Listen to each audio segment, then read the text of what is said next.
Pals. Okay, so before I go into my non-spoiler dissertation on Aquaman and the Lost Kingdom, I need to admit something to you guys, and that is a modicum of bias. The first Aquaman holds a special place in my heart. It was the first movie of that scale I was invited onto the set of as a YouTuber. Warner Brothers flew me out to the Gold Coast of Australia so I could be on the set, meet Jason Momoa, ask him questions, meet James Wan, meet all these people who were involved in the production of Aquaman. Furthermore, go to the movie premiere and see how it all came together. Meet Jason Momoa and James Wan again, both of whom were very, very nice, and meeting Patrick Wilson in the stairwell to the bathroom, and he was nice. And so, yeah, there's gonna be bias when I watch Aquaman and the Lost Kingdom. A movie I didn't like.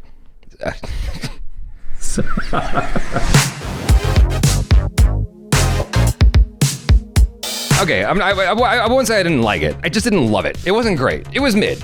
Like, that's the honest truth, man. It's like I wanted to love this movie going into it. So what happens this time around? Let me give you guys a rundown of the film without giving anything away. Black Manta is at it again with his old antics, and he is looking for a power to endow himself with more strength to take on Aquaman and wipe out Aquaman and his family. Get his revenge. Upon Aquaman realizing the threat to him, his family, his kingdom, he has to enlist the help of an old enemy, his little brother, Patrick Wilson, to help him do things to fight back Black Manta.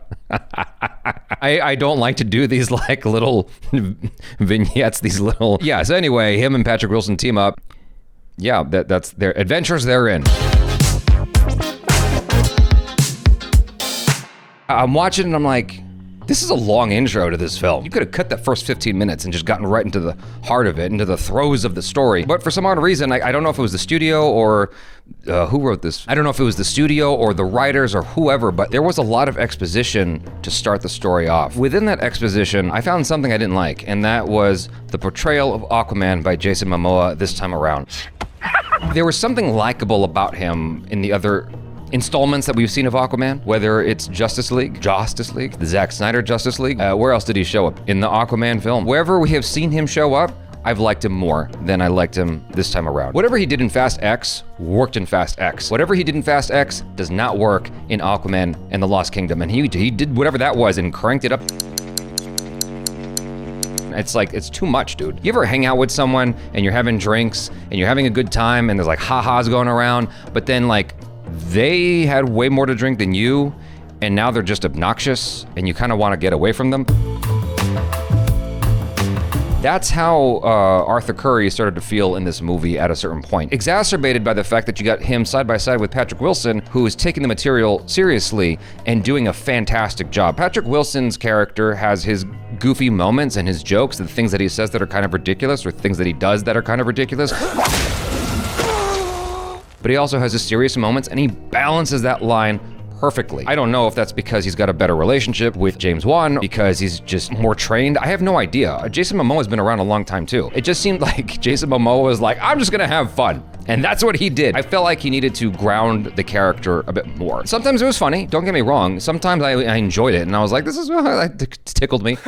There's an interaction between him and Black Manta where Black Manta kind of shames Arthur Curry. I actually laughed out loud. I thought that was really funny. I could have used more of whatever that was. Black Manta had one moment in the entire film where he had fun. The rest of the time, he was just this mugging, serious, angry, vengeful guy. For whatever reason, when he assumes the role of David, Black Manta, I'm just like, dude, you're kind of boring. Have you heard?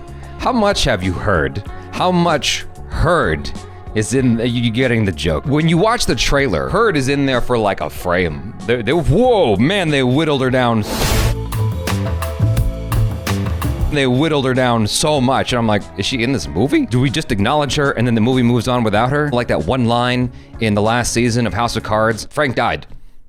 What? What happened to him? He died just off one line? I thought that's what it was gonna be like this time around, where we just like one-line her out of this movie. Dude, she has a big part. All this nonsense that happened in the trial of her getting cut down, maybe she did get cut down, but goddamn, like, she's got a significant role in this film. I was shocked. There were instances initially when seeing her that I started getting flashbacks of, you know, all that court drama, but I tried to just move that aside and enjoy her performance for what it is. I came to the realization that I've never really liked Amber Heard in terms of her acting. This was her best performance for me.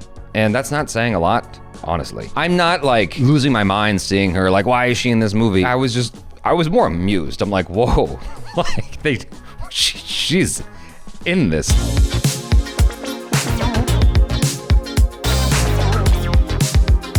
I want to pivot into something positive here because it sounds like I hate the movie. The visual effects was great, like really, the visual effects was remarkably strong. It was a lot of world building and in a wonderful way. I'm like, we got a lot going on here. It's like, I want to spend time in this world a bit more. I wish the movie, oddly, would take its time allowing me to hang out in these environments because it's so interesting and we're just kind of flying past it. It was just moving along at a clip through the most interesting stuff. There was a lot of action.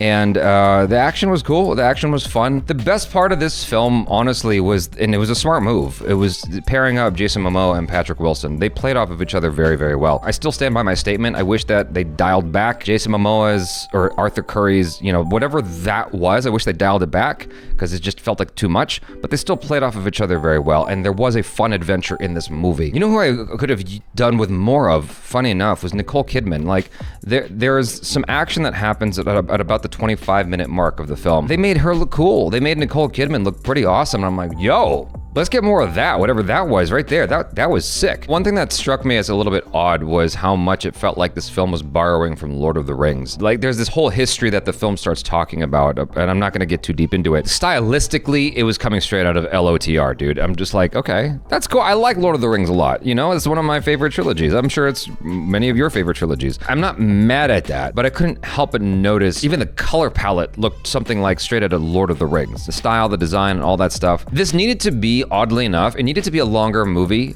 that took its time. It felt like it was trying to do all this stuff and it was just moving along, ha-has, ribbing the audience again and again and again. And honestly, like in the last 10 minutes, I was like getting kind of winded and I almost fell asleep because it was just getting to be a lot. But if the film had taken its time and allowed me to enjoy certain things, took out some of the ribbings, took out some of the jokes, took itself a little bit more seriously, I think that it would have been a much better movie and it would have felt better paced. You could have kept your 2-hour runtime, maybe even shave off a couple minutes and just take a little bit of time to breathe in certain moments and allow us to get invested in this world, get invested in everything going on. It was racing to the finish line between the action, the ha-has, the environmental messages, and then before you know it, we're in the third act and I'm like, okay, that's cool. I'm having a hard time caring about a lot of stuff happening in this movie. I was trying my best to just have a good time, and I was just mostly exhausted. And it's sad because the world that they were setting up was so interesting. I enjoyed, a certain amount of this movie, and what I'm left with is that was an experience. That was a movie, and I don't need to watch that a second time. I wish that I had more fun. I wish that I had as much fun as Jason Momoa was having while making this movie.